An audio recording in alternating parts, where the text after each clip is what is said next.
Subscribe to Storylab for more stories. Now, let's begin this one.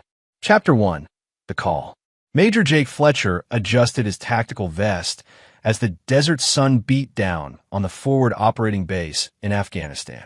3 tours of duty had hardened him into the kind of soldier others looked up to. Calm under pressure, strategic in thinking, and absolutely lethal when necessary. At 34, he'd earned his stripes through intelligence operations, specializing in psychological warfare and strategic planning. The men under his command trusted him with their lives, and he'd never let them down. His satellite phone buzzed, an unusual occurrence during operational hours. The caller ID showed a number from back home in Montana. Fletcher. Major Fletcher? This is Sheriff Walsh from Cascade County. I'm afraid I have some terrible news about your family. Jake's blood ran cold. He stepped away from his team, finding privacy behind a concrete barrier. What happened? Sir, your brother's ranch. Marcus is dead. He was shot multiple times yesterday evening. I'm sorry for your loss. The words hit Jake like a sniper's bullet. Marcus, his younger brother by 2 years, had been running the family ranch since their father passed. Strong, honest, and devoted to the land their grandfather had homesteaded. Who did this? Jake's voice remained steady, but his knuckles whitened around the phone. That's complicated, sir. Your wife, Sherry, was the only one with him when it happened. She called it in, said she arrived to find him already shot. But there are some inconsistencies in her story that we're looking into. Jake's mind raced. Sherry had been staying at Marcus's ranch for the past month, claiming she needed space from their marriage while he was deployed. She'd taken their 8-year-old daughter Ruby with her. Where's my daughter? The sheriff's pause stretched too long. That's another problem, Major. Ruby hasn't been seen since yesterday morning. Your wife says she was supposed to be at a friend's house, but we checked. She never arrived. We've issued an Amber Alert. Jake's training kicked in, suppressing the panic that threatened to overwhelm him. His brother was dead, his wife was involved somehow, and his little girl was missing. The pieces of his carefully ordered world were crumbling, but his mind was already shifting into tactical mode. I need to come home. Sir, there's one more thing. We found some items at the scene that suggest this wasn't random. Your brother had been investigating something. His office was ransacked, and his computer hard drive is missing. Before Jake could respond, his commanding officer, Colonel Morrison, appeared at his side. The older man's expression was grim. He'd obviously been monitoring the call. Fletcher, I heard enough. The chopper is ready. You have 48 hours of emergency leave. Go and fix everything, then come back. We need you here, but family comes first. Jake nodded, his mind already working through logistics. 48 hours to uncover the truth, find his daughter, and deal with whoever had destroyed his family. It wouldn't be enough time through normal channels, but Jake Fletcher had never been confined in normal channels. As he packed his gear, Jake's hands moved with practiced efficiency, but his thoughts were darker. Marcus had always been the good brother, the one who stayed home, who built instead of destroyed. If someone had killed him, they'd made a fatal mistake. They had no idea what was coming for them. The helicopter lifted off into the desert night, carrying Jake toward a reckoning that would test every skill he'd learned in 3 tours of war. But this wasn't Afghanistan. This was personal, and Jake Fletcher was about to show them a difference. Chapter 2. Homecoming. The plane touched down in Great Falls at 2:47 a.m. Jake had used the 18-hour journey to do what he did best, gather intelligence and plan. Through encrypted channels, he'd contacted old military friends now working in various agencies. By the time he landed, he had preliminary background checks, financial records, and communication intercepts that painted a disturbing picture. Sheriff Walsh met him at the airport, a weathered man in his 50s with honest eyes and a firm handshake.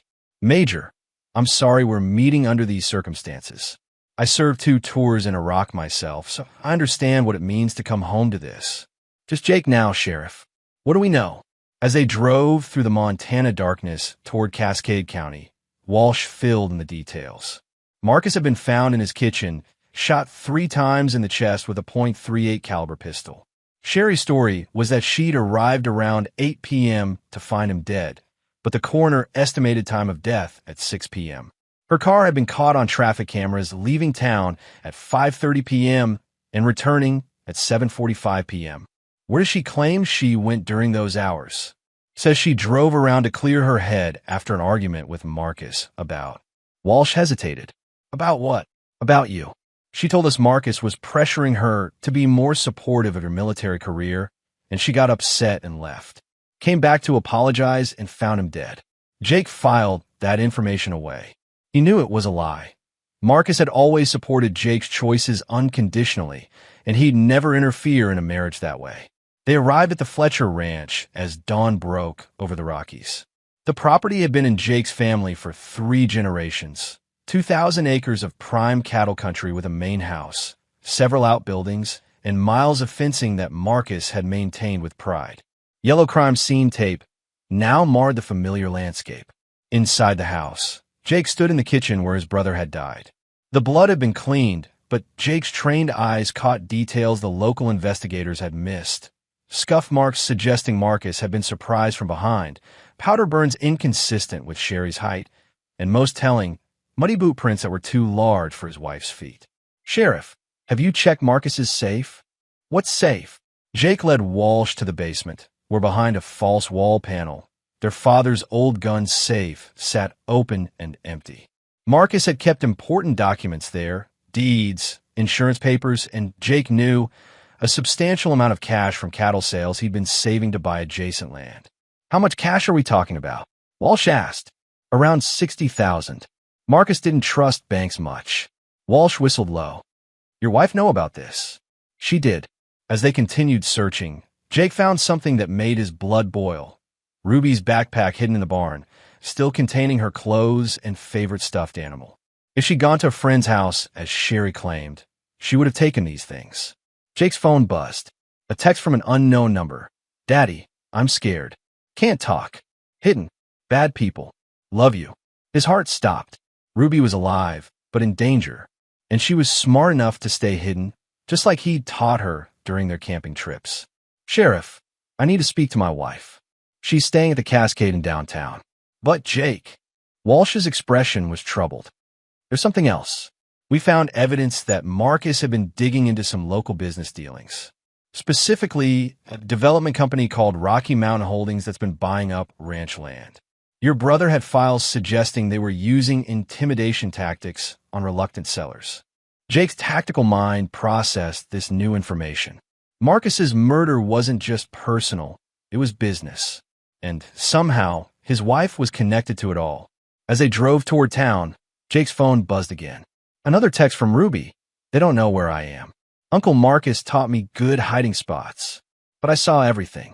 Jake typed back, stay hidden, princess. Daddy's coming to get the bad people. I love you. The response came immediately.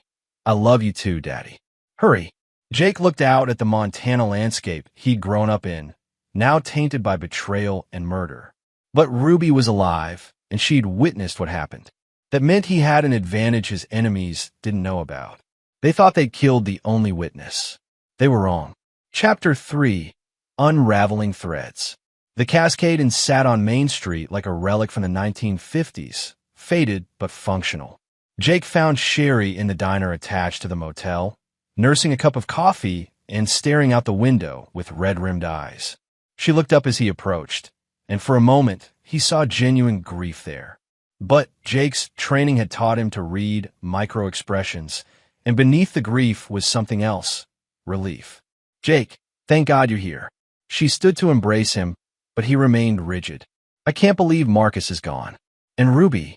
I'm so worried about Ruby. Where is she, Sherry? I told the sheriff. She was supposed to go to Melissa Chambers' house for a sleepover, but when I called to check on her yesterday night, Patricia Chambers said Ruby never showed up. I don't understand what happened. Jake sat across from her, studying her face. Sherry was beautiful. The homecoming queen who'd caught his eye 12 years ago when he was a young soldier on leave. Blonde hair, blue eyes, and a smile that had once made him feel like the luckiest man alive. Now, looking at her, he saw only deception. Walk me through Tuesday night. Every detail. I've already told the police. Tell me. Sherry's hands trembled as she recounted her story, but Jake caught the practiced quality of it. She'd rehearsed this. Ruby and I went to Marcus's around 4 p.m. She was supposed to go to her friend's house at 5:30, but Melissa called and said they were running late. Could Ruby come at 6:30 instead? So she stayed to play with the ranch dogs while Marcus and I talked. About what? About us. Our marriage. Marcus said I was being unfair to you, not being more supportive while you were deployed. It turned into an argument, and I got upset and drove off around 5:30. I was gone maybe 2 hours, just driving and thinking. When I came back around 8, I found him. Jake let the silence stretch. A classic interrogation technique. People filled silence with truth or more lies. Sherry filled it with details that made her story worse. The front door was unlocked, which was strange. Marcus always locked up, and there was mud on the kitchen floor, like someone with dirty boots had been there. I called 911 immediately. Where was Ruby during all this? She must have already left for Melissa's while I was gone. Marcus probably gave her a ride part way, or maybe she walked. It's only a mile through the back pasture. Jake nodded, filing away each lie. His phone had buzzed twice during the conversation. Texts he'd answer later. I need you to think, Sherry. Did Marcus mention any problems he was having? Anyone who might want to hurt him? For the first time, genuine fear flickered in her eyes. There were some businessmen who'd been pressuring him to sell parts of the ranch. He said they were getting aggressive about it. A company called Rocky Mountain Holdings. Did you meet any of these men? Just once. A man named Dale Bowman came by the ranch when I was there. He was intense. Made me uncomfortable. Marcus told him to leave and not come back. Jake's blood chilled. Dale Bowman was one of the names in the files as military contacts had sent him. A former enforcer for various organized crime operations who'd supposedly gone legitimate in real estate development. Sherry, I need you to stay here at the motel. Don't go anywhere alone. This might be more dangerous than we thought. After leaving Sherry, Jake parked behind the motel and checked his messages. The first was from Ruby. Saw the man with the snake tattoo. He was mean to Uncle Marcus. Made him give papers. The second was from his contact at the NSA. Rocky Mountain Holdings is a front. 3 partners, Dale Bowman, Muscle, Vincent Turner, Money, and a silent partner. Bank records show payment to S. Fletcher for $25,000 3 weeks ago. Sorry, brother. Jake stared at the message, feeling the last pieces of his old life crumble away. Sherry had been paid by his brother's killers. She was part of the conspiracy. His phone buzzed again. Ruby. Found Uncle Marcus's hiding spot. He left something for you. The old oak tree where we carved our names. Jake knew the tree. A massive oak on the back 40 where he, Marcus, and Ruby had spent countless hours during his leaves. If Marcus had hidden something there, it would be the evidence Jake needed. But first, he had another stop to make. Sheriff Walsh had mentioned that Marcus's computer hard drive was missing, but Jake knew his brother better than that. Marcus was paranoid about technology. He always kept backups. The sun was setting as Jake drove back to the ranch. The crime scene tape was still up, but Jake had keys, and the sheriff had given him permission to retrieve personal items. What he was really retrieving was justice. In Marcus's bedroom, Jake found what he was looking for behind a picture of their parents. A hidden external hard drive containing terabytes of data. Marcus had been methodical in documenting the pressure campaign against local ranchers. Photos of intimidation tactics, recordings of threatening phone calls, financial records showing Rocky Mountain Holdings connections to organized crime, and most damning of all, evidence that they were planning to force ranchers off their land to build a luxury resort complex. But the final file made Jake's hands shake with rage. It was a recording from the night Marcus died. His brother's voice, scared but determined. If something happens to me, Jake, you need to know the truth. Sherry's been working with them for months. They promised her a new life, money, everything she thought she deserved. She was supposed to get me to sign over the mineral rights, but when I refused, they decided to take everything by force. I'm sorry, brother. I should have told you sooner. The recording continued with the sound of vehicles arriving, voices Jake didn't recognize, and Marcus saying, I already called Jake. He's coming home, and you don't want to be here when he arrives. Then gunshots, then silence. Jake sat in the darkness of his brother's room, surrounded by the evidence of betrayal that ran deeper than he'd imagined. His wife hadn't just been unfaithful. She'd been part of a conspiracy that got his brother killed and put his daughter in danger. But Marcus had been right about one thing. They didn't want to be there when Jake Fletcher arrived. Unfortunately for them, he was already here. Chapter 4. The Hunter's Moon. Jake spent the night at the ranch, not sleeping but planning. By dawn, he had a complete tactical assessment of his enemies and a strategy that would have impressed his commanding officers. The beauty of it was its simplicity. He would turn their own greed and paranoia against. First, he needed to secure Ruby. Following her cryptic messages, he hiked to the old oak tree in the pre-dawn darkness.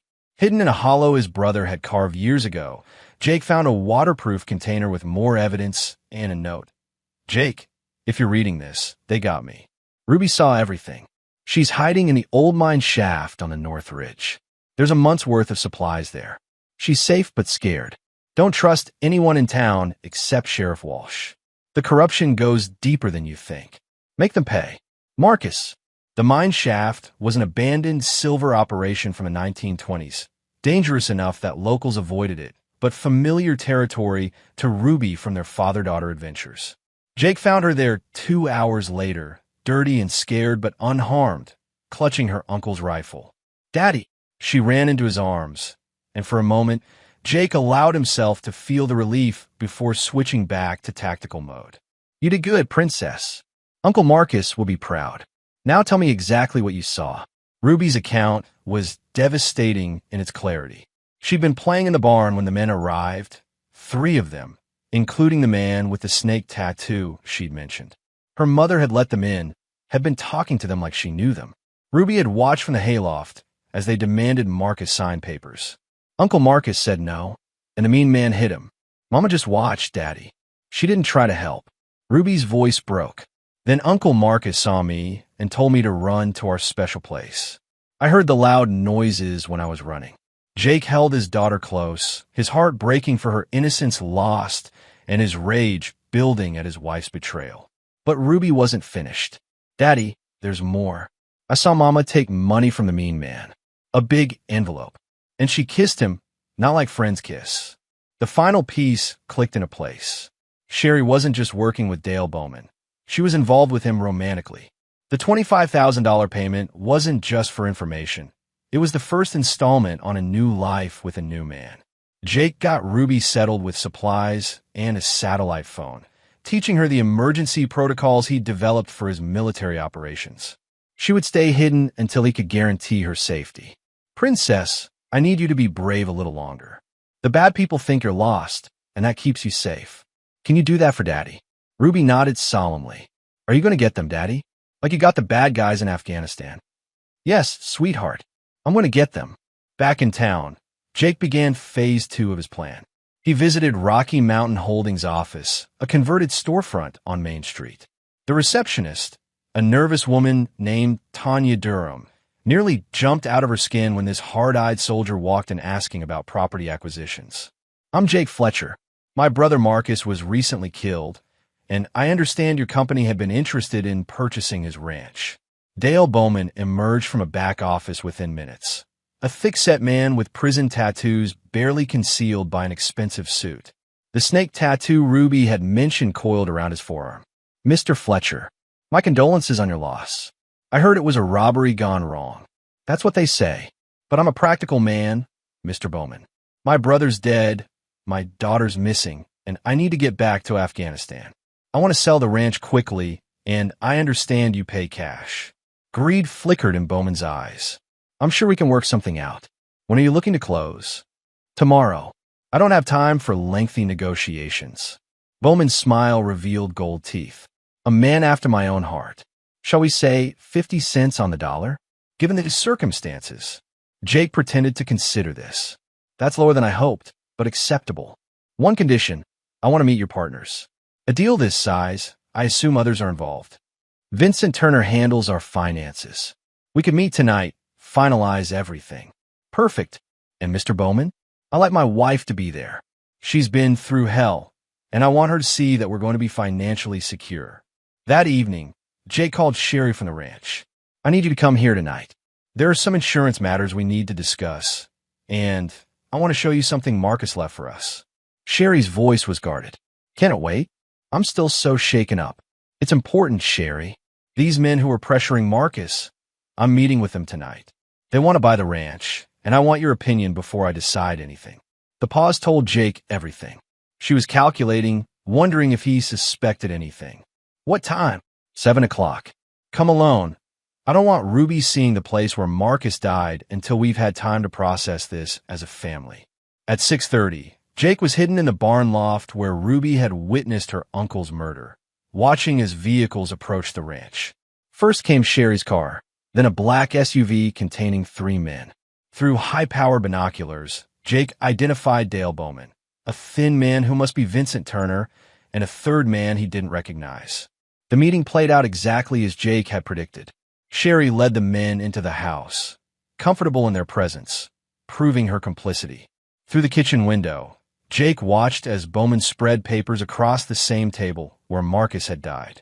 Jake activated the recording equipment he placed throughout the house that afternoon, military-grade surveillance gear that would capture every word.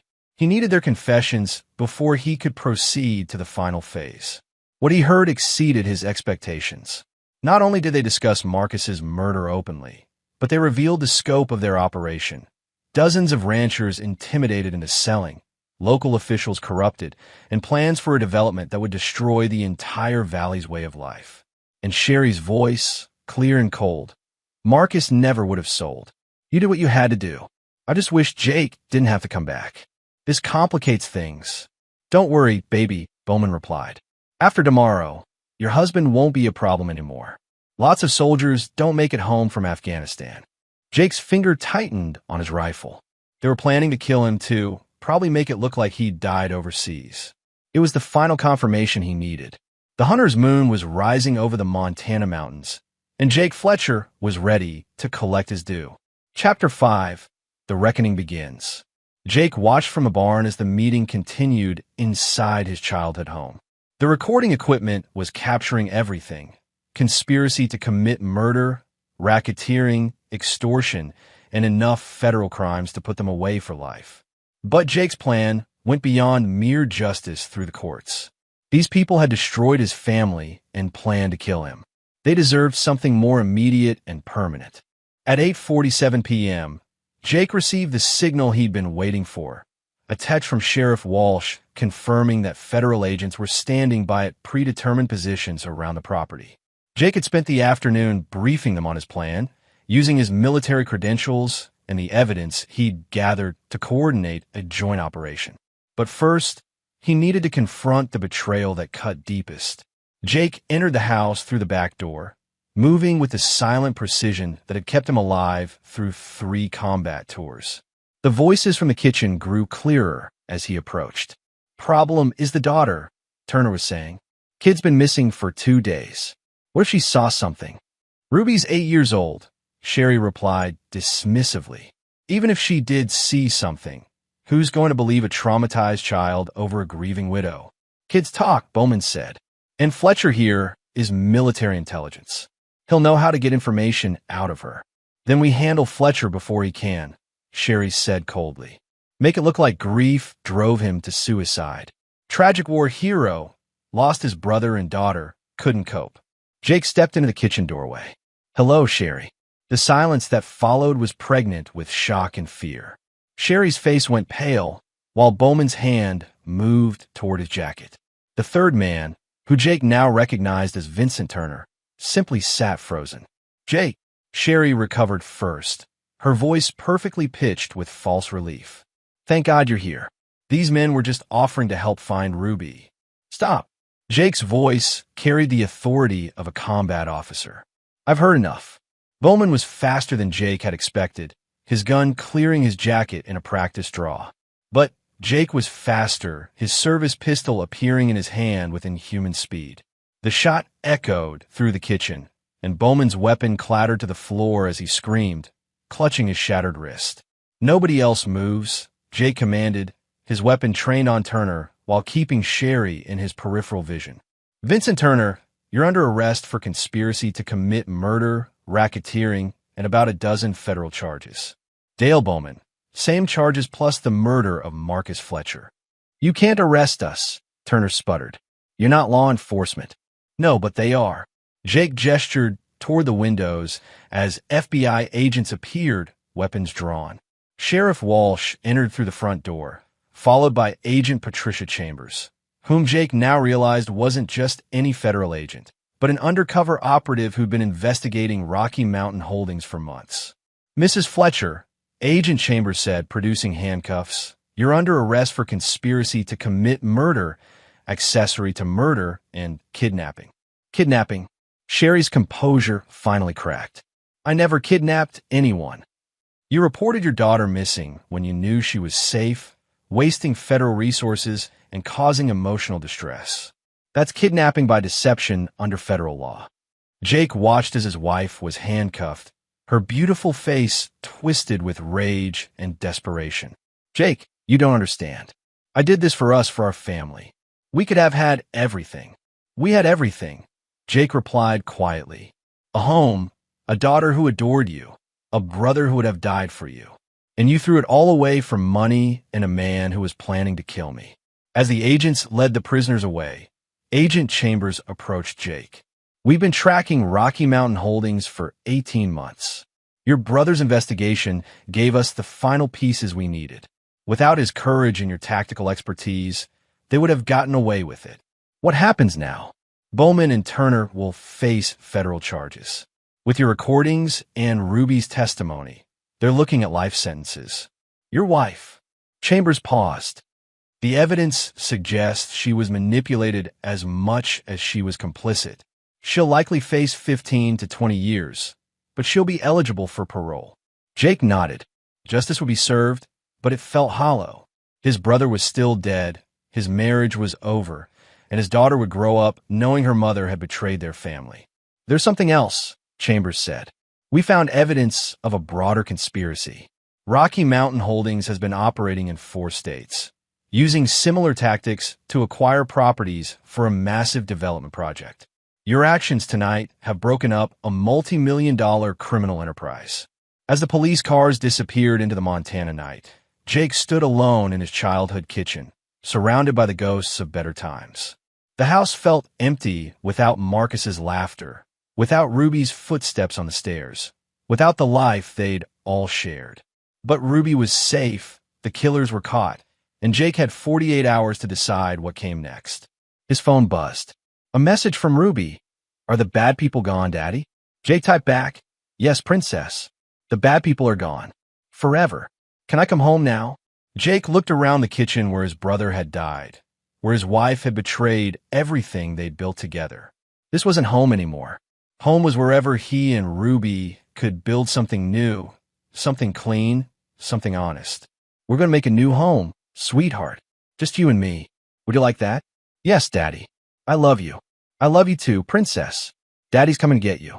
Jake holstered his weapon and walked out of the house without looking back. Tomorrow, he would resign his commission, sell the ranch, and start over somewhere Ruby could grow up without the shadow of this betrayal. Tonight, he would hold his daughter and begin the long process of healing. The reckoning was complete, but the real work, rebuilding their lives, was just beginning. Chapter 6, Buried Secrets. 3 hours after the arrests, Jake sat in Sheriff Walsh's office, staring at a file folder that would rewrite everything he thought he knew about the conspiracy. Agent Chambers had stayed behind to brief him on discoveries that emerged during the interrogation of Dale Bowman. Your brother wasn't their first victim, Chambers said, spreading photos across the desk.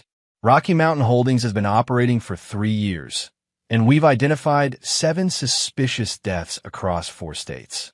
All ranchers or property owners who refused to sell.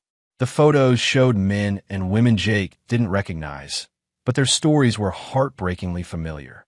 Intimidation, escalating threats, and finally, violent deaths made it look like accidents or random crimes. Marcus figured out, Jake said, studying the evidence. That's why he was documenting everything. More than that, your brother was in contact with relatives of some of these victims. He was building a case to expose the entire operation. Walsh pulled out another file. We found correspondence with a woman named Maxine Blanchard in Wyoming. Her husband owned mineral rights worth millions. He died in what looked like a hunting accident 6 months ago. Jake's tactical mind processed the implications. Marcus wasn't just investigating local corruption. He was trying to stop a serial killing operation. And they knew it, Chambers added. Bowman claims your wife told them about Marcus's investigation. She'd been feeding them information for weeks, including details about his evidence gathering and his plans to contact federal authorities. The betrayal cut deeper with each revelation. Sherry hadn't just been unfaithful or greedy. She'd been actively helping murderers stay ahead of the investigation. There's more, Walsh said quietly. During her interrogation, your wife revealed that Ruby wasn't supposed to be at the ranch that night. The plan was for Marcus to be killed while Ruby was safely at her friend's house, giving your wife an alibi, the grieving sister-in-law who'd taken the child away from danger. But Ruby got sick and the sleepover was canceled, Jake realized. Exactly, which meant she witnessed the murder, throwing off their entire plan. That's when they decided you needed to be eliminated too. Too much risk that Ruby would remember details and that you'd investigate. Jake stood and walked to the window, looking out at the quiet Montana town where he'd grown up. How many other communities were being destroyed by operations like this?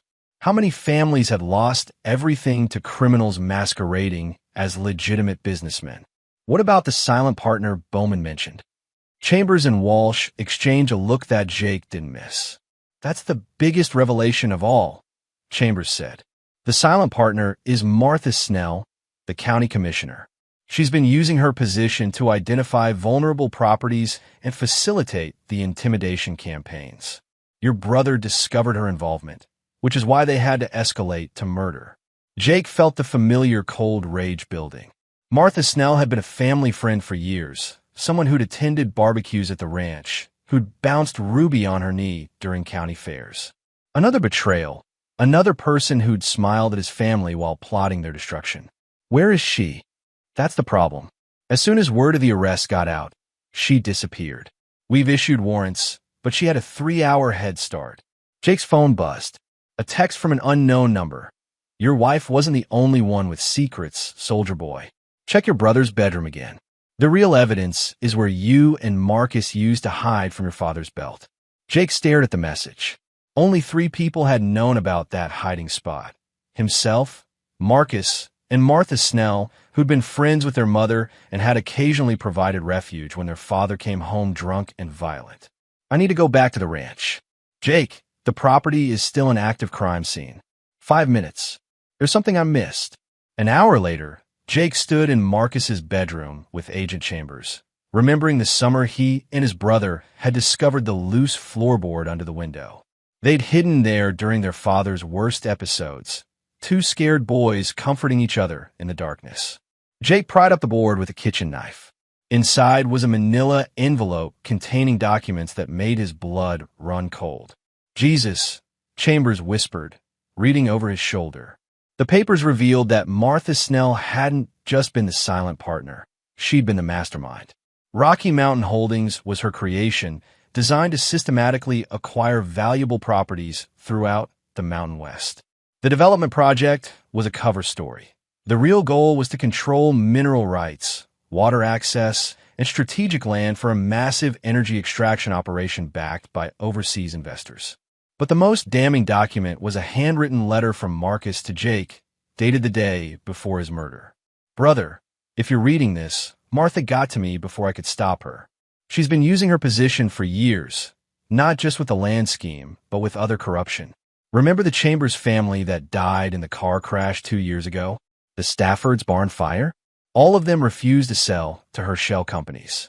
She's killed at least 12 people, Jake, and she's going to kill more. I tried to reason with her, told her I'd keep quiet if she stopped, but she laughed. Said I was too much like our mother, too moral for my own good. She's planning something big, and Sherry's just a pawn. Watch out for Ruby. Martha knows you'll come for her, and she'll use our little girl to get to you. Don't trust anyone except Sheriff Walsh. I vetted him personally. The evidence is hidden in 3 locations I've marked on a map. Get them all before she can destroy them. Make her pay for what she's done to all these families. Marcus, Attached to the letter was a hand-drawn map showing locations around the county where Marcus had hidden copies of evidence. But it was the final note that made Jake's hands shake. P.S. Martha has been embezzling from the county for 10 years. The missing funds are in offshore accounts I've tracked. She needs the development money to cover her tracks before the state audit next month. If this plan fails, she'll run, and dozens of murders will go unsolved forever. Jake looked up at Agent Chambers. How long would it take to get federal warrants for all these locations? Hours, maybe days. We don't have days. If Martha realizes what Marcus found, she'll destroy everything and disappear forever. Jake made a decision that his commanding officers would have recognized. When time was critical and lives were at stake, sometimes you had to operate outside normal parameters. Agent Chambers, I'm going to recover that evidence. You can arrest me afterward if necessary, but those families deserve justice. Jake, you can't just. Yes, I can. I'm not law enforcement, so the rules of evidence don't apply to me the same way. Anything I find, I can turn over to you for proper legal processing.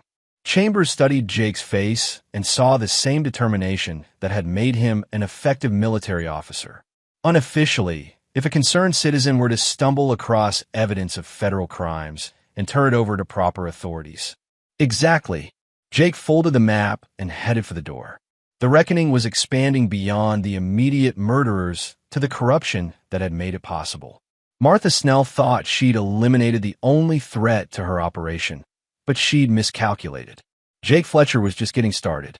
Chapter 7, The Final Hunt. At 3:27 a.m., Jake crouched in the shadows outside the abandoned grain elevator where Marcus's map indicated the second cache of evidence was hidden. He'd already recovered the first cache from a hollow tree near the old Miller homestead. Financial records, photographs, and recorded conversations that painted a picture of systematic corruption spanning a decade. The grain elevator sat on county land, technically making Jake a trespasser, but he'd learned long ago that technical legalities meant little when lives were at stake. Using night vision equipment from his military kit, he spotted the motion sensors Martha's people had installed since Marcus's death. They were watching the locations, which meant they knew about the evidence. Jake disabled the sensors with the efficiency of someone who'd performed similar operations in hostile territory, then made his way inside the structure. The evidence cache was hidden in a concealed compartment Marcus had built into the elevator's control room.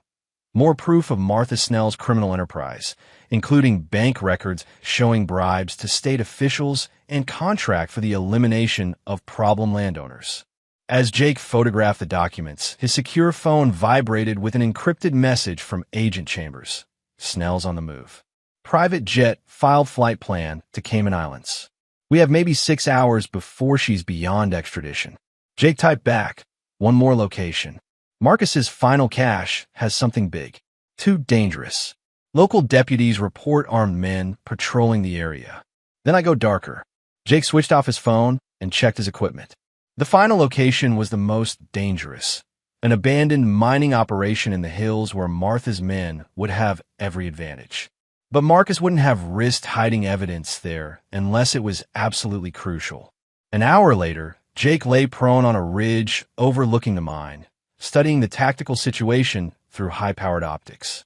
3 vehicles, at least 8 armed men, and patrol patterns that suggested military or paramilitary training. These weren't local criminals. Martha had brought in professionals. Jake's mind shifted into combat mode, analyzing fields of fire, escape routes, and the enemy's likely responses to various approaches. The smart play would be to retreat and wait for federal backup. But the smart play would also let Martha escape with evidence of dozens of murders. Sometimes smart wasn't enough. Sometimes you had to be willing to risk everything. Jake moved through the darkness like a ghost, using terrain and shadows to avoid detection while working closer to the mine entrance. His plan was simple: create chaos, infiltrate during the confusion, retrieve the evidence, and extract before they could organize an effective response. The first sentry never saw him coming.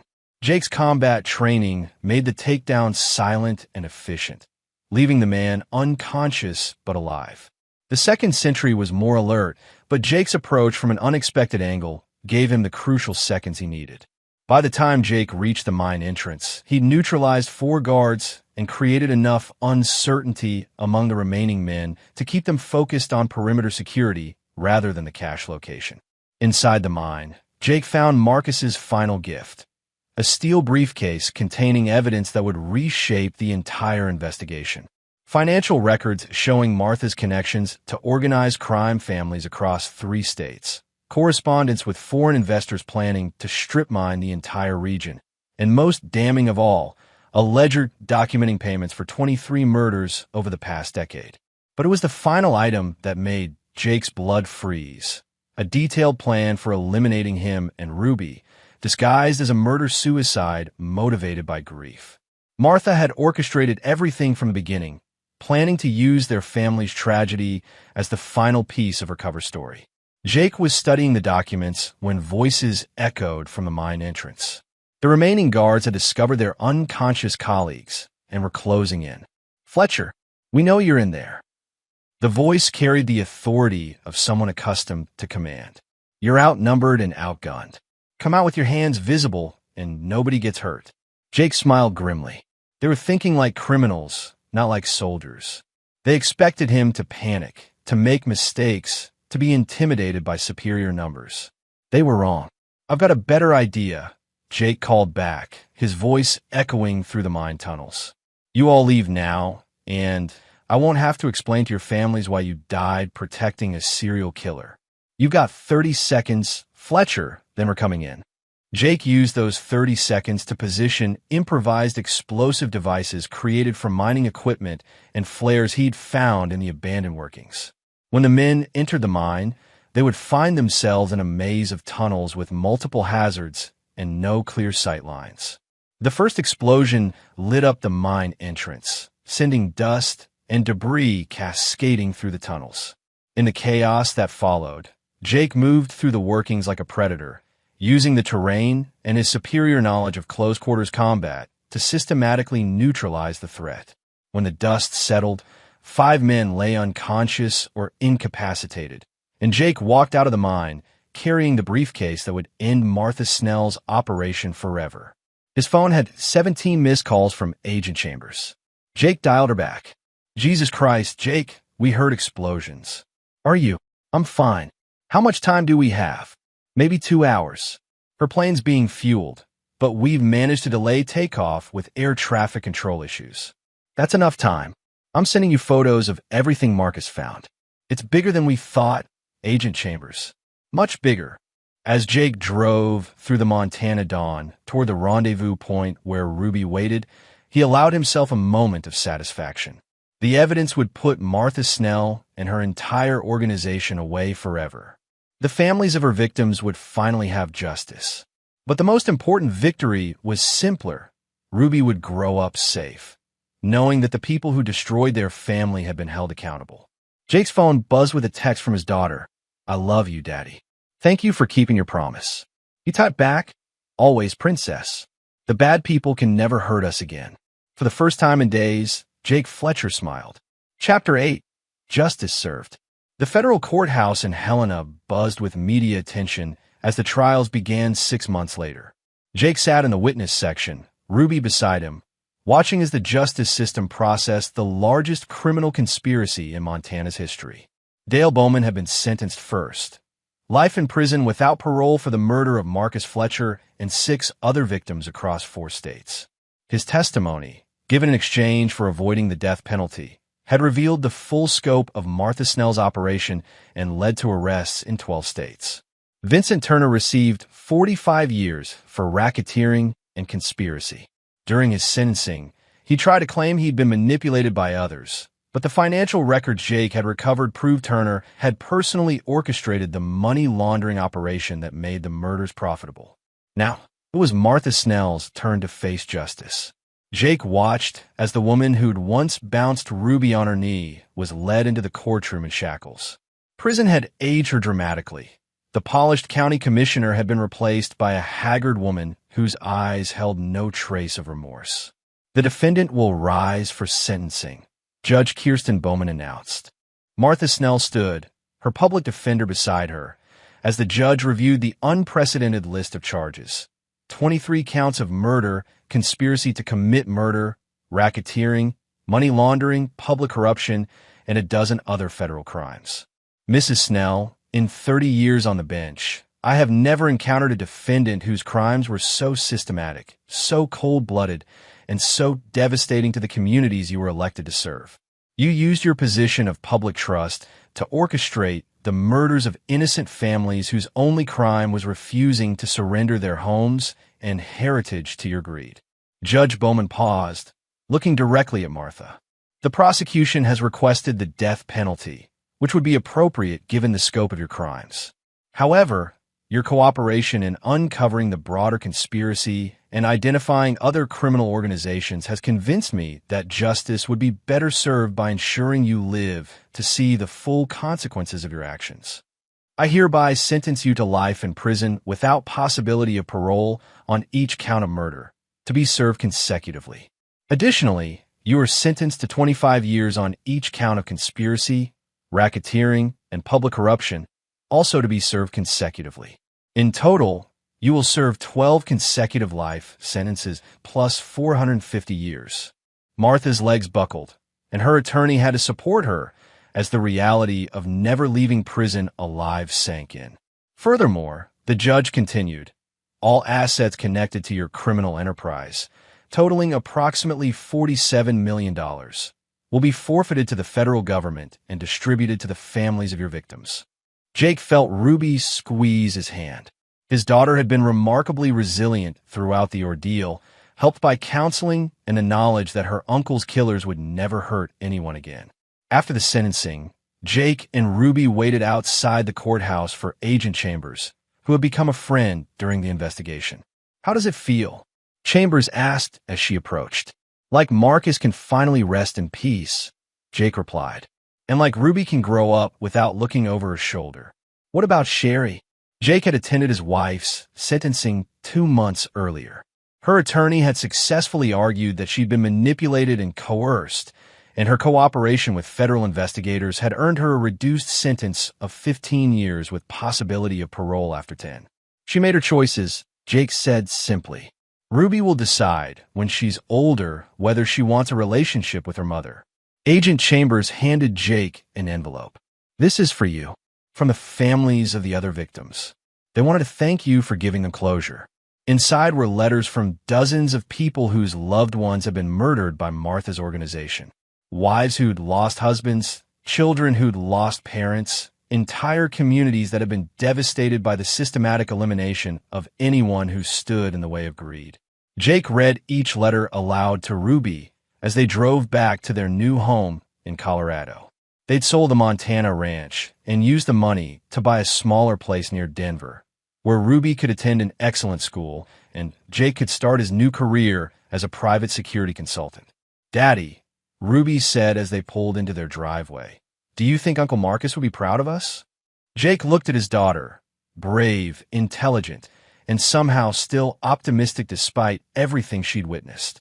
Marcus would indeed be proud, not just of how they'd brought justice to his killers, but of how they'd rebuilt their lives without letting anger or fear define them. "I think Uncle Marcus is very proud. Princess, we kept our promise to him." "What promise?" "To make sure the bad people couldn't hurt any other families." That night, Jake tucked Ruby into bed and found himself thinking about the path that had led them here. The phone call in Afghanistan that had shattered his world had ultimately led to saving dozens of families from similar tragedies. Marcus's death had exposed a criminal conspiracy that might have continued for years. Jake's phone buzzed with a message from Sheriff Walsh. "Thought you should know. The federal task force you inspired has broken up 3 more organizations in Wyoming and Idaho.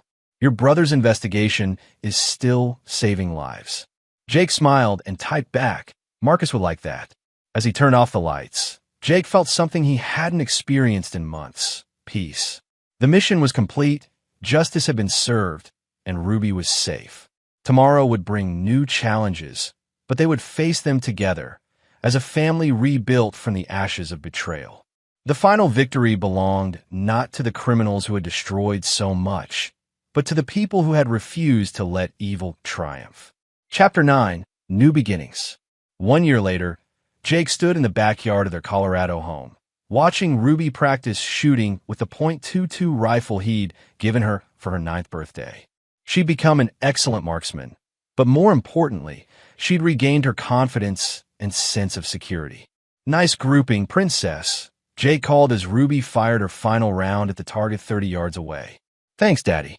I've been thinking about what you said about protecting people who can't protect themselves." Jake walked over and examined her target, all 10 shots within a 3-inch circle. Ruby had inherited the Fletcher family's natural shooting ability, but she'd also inherited something more valuable: their sense of justice. "What kind of protecting are you thinking about?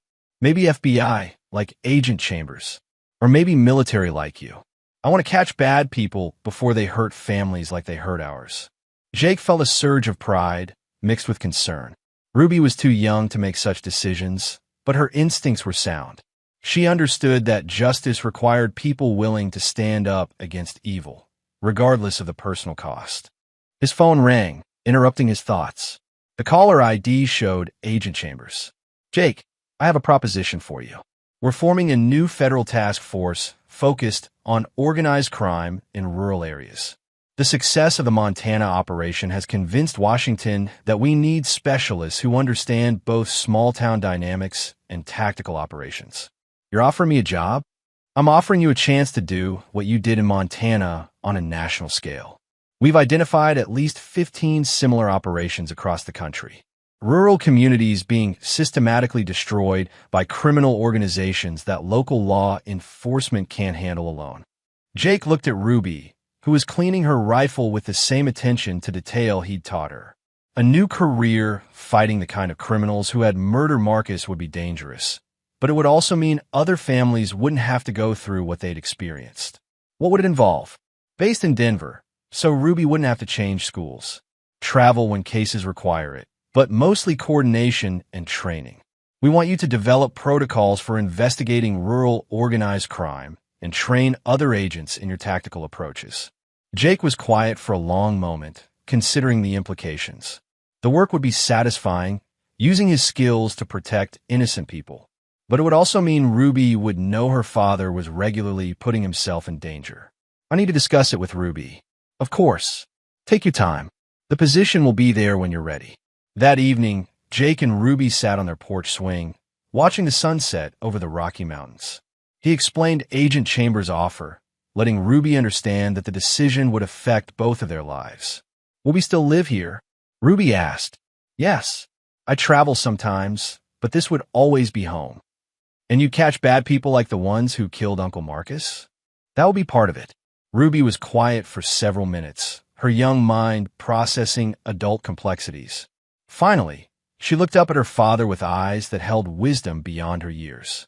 "Daddy, when I have nightmares about that night, you know what makes me feel better?" "What, sweetheart?" "Knowing that those people can never hurt anyone else because you stopped them. I think there are other little girls having nightmares because nobody's stopped their bad people yet." Jake pulled Ruby closer, amazed by her capacity for empathy despite her own trauma. "Are you saying I should take the job?" "I'm saying Uncle Marcus would want you to help other families. And I want to help too, when I'm old enough." 3 months later, Jake Fletcher reported to the Denver Federal Building as the newest member of the Rural Organized Crime Task Force. His first case involved a land-grabbing scheme in Wyoming remarkably similar to Martha Snell's operation. Ruby attended the swearing-in ceremony, proud to see her father taking an oath to protect and serve the communities that criminals thought were too isolated to defend themselves. Agent Chambers approached them afterward.